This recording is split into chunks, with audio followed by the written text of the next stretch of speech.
আর এইভাবে মায়ের কোল খালি হোক এটা আমি চাই না, কারণ আমি তো বাবা মা সব হারিয়েছি, আমি তো জানি হারাবার ব্যথা কত কষ্ট। কিন্তু সেই কষ্ট বুকে নিয়ে তো ফিরে আসতে এদেশের মানুষের জন্য। এখানে আমার তো কোনো চাওয়া পাওয়া নাই, আমি তো আমাদের ছেলে মেয়ের জন্য কিছু করিনি, শুধু তাদের লেখাপড়া, নিজেরাই চাকরি করছে, নিজেরাই পড়েছে, আমি কতটুকু করতে পেরেছি, কিন্তু আমি দেশের মানুষের জন্য করেছি।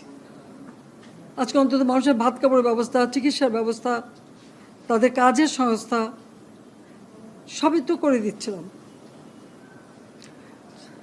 যাক, আমি আর কিছু বলতে পারি না। আমি যে এগুলি এক একদিন দেখি আর